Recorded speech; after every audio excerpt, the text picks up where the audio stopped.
I show it being 6:32, so we need to call the Board of Adjustments meeting in order. And as authorized,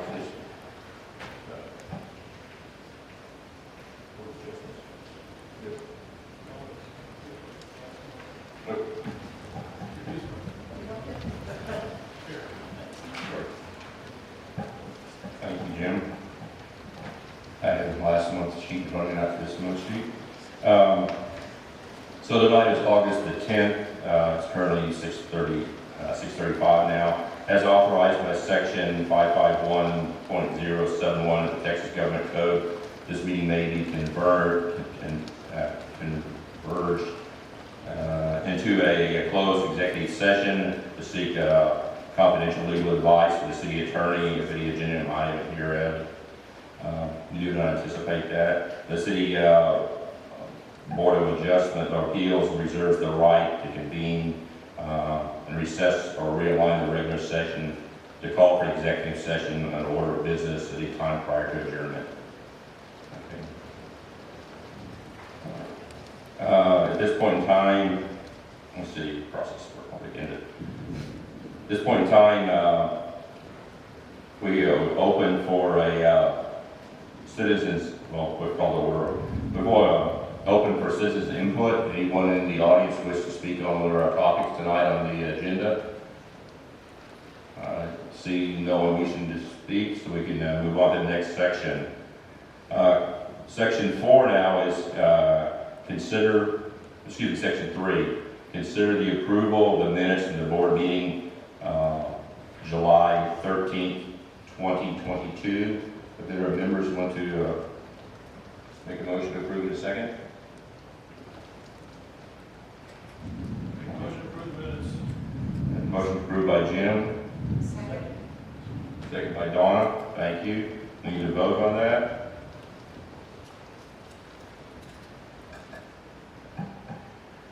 Okay, it's unanimous. The minutes have been approved.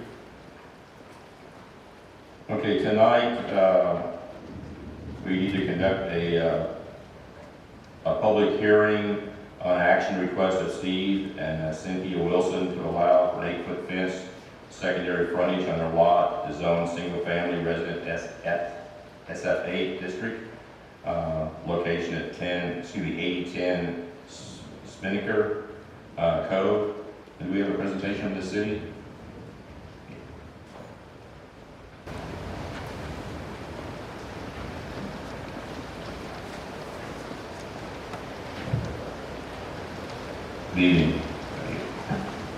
Mr. Chairman, members of the board, on this particular item, we will be convening as the Board of Appeals as opposed to the Board of Adjustment.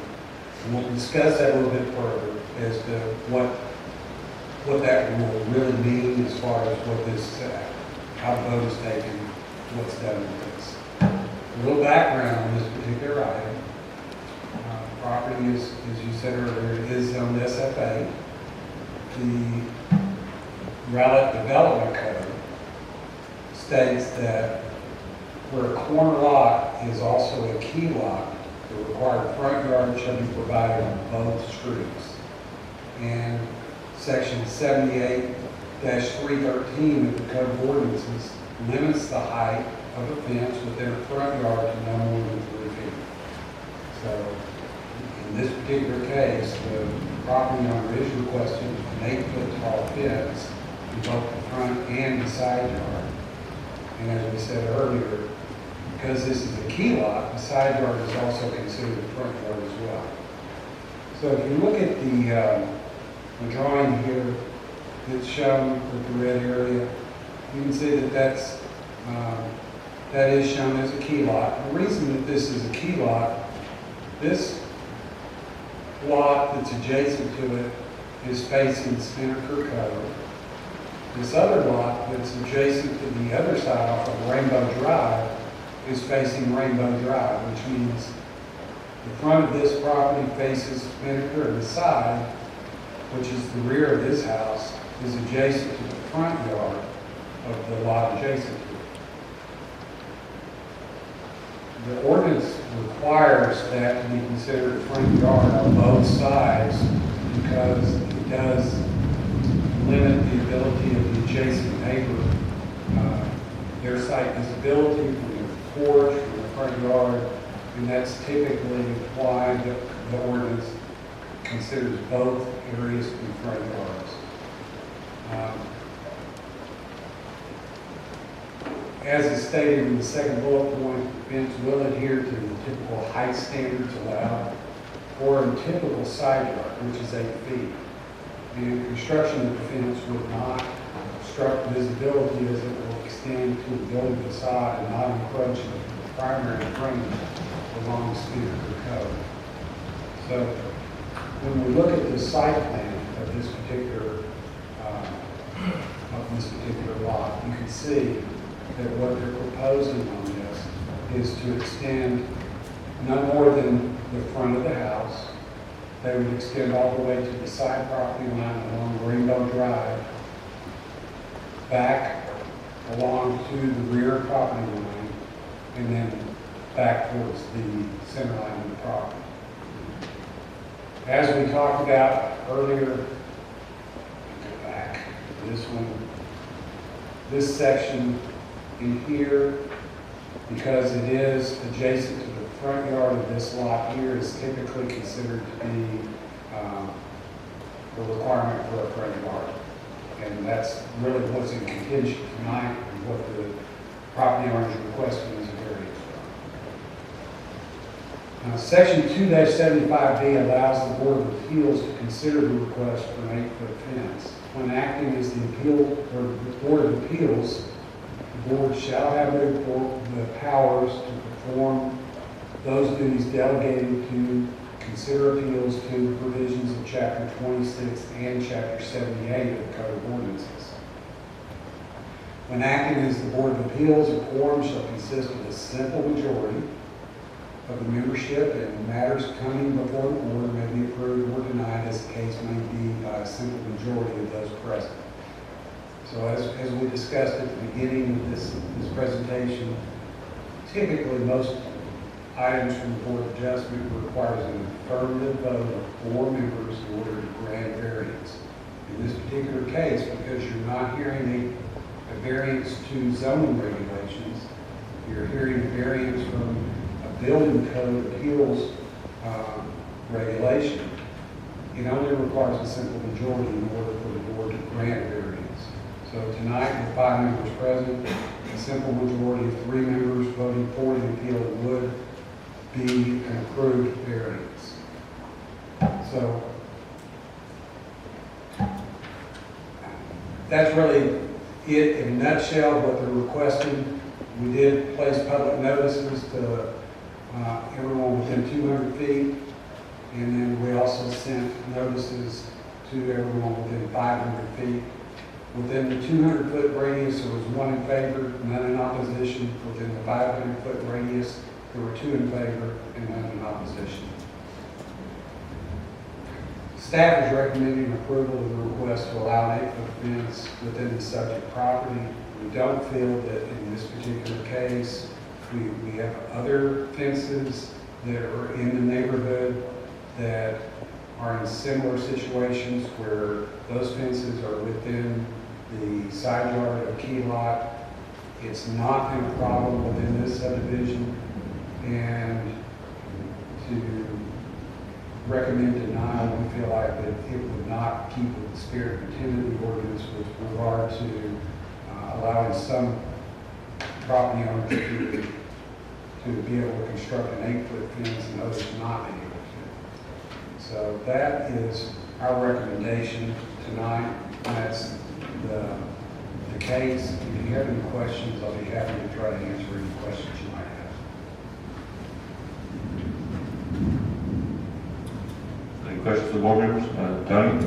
Yeah, I want to be clear. I wasn't able to really locate a good definition of a key lot, but I do think you tried to describe it in that you're trying to not create an obstacle from a view from a front porch, basically.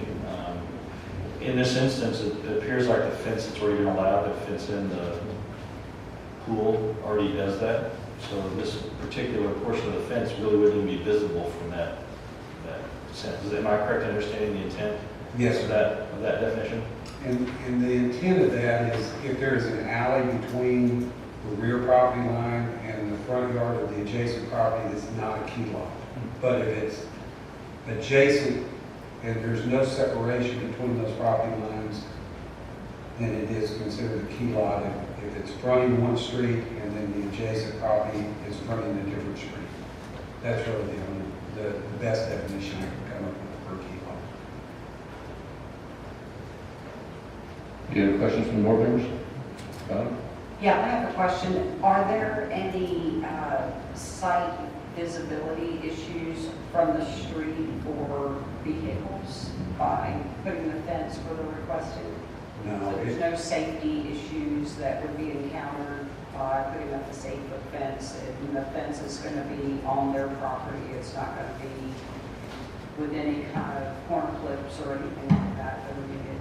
that's correct. The fence is, it can't go any closer than the property line. The property line is typically approximately 11.5 feet from the back of the curb.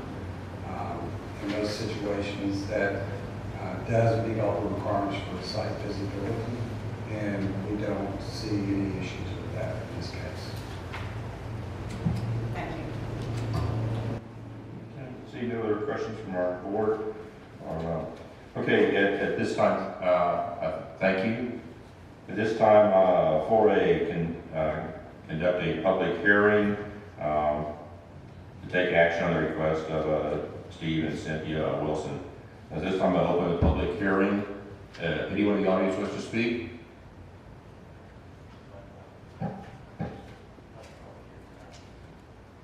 Well, okay. I was going to have him speak if I could get a bit separately. Okay. Sir, would you like to speak to us before the public hearing opens? No, I'm the owner of the property, and I just basically have come to the meeting to, Well, you're welcome to come up and speak with us. okay. Thank you. Does this need your name and address for the record as typical in city council and city meetings? Yes, my name is Stephen Wilson. My address is 8010 Spinnaker Cove in Rowlett, Texas. And we are just trying to secure our property. That's the whole 9 yards of it. We have a pool there, and we have a lot of kids that cut across the yard there, and it's a liability for us. If we aren't home, they're climbing the fence, we got a problem. That's basically it. Just understand. And Thank you. thanks for your time. Thank you, Mr. Wilson. Okay, now I have myself in order. Open the public hearing. Anyone wish to speak? Currently, public hearing opened at, I guess, 6:46. See no one wishing to speak during the public hearing. Go ahead and close the public hearing. 6:47 roughly. At this time, from the board, do we have any motions from the board?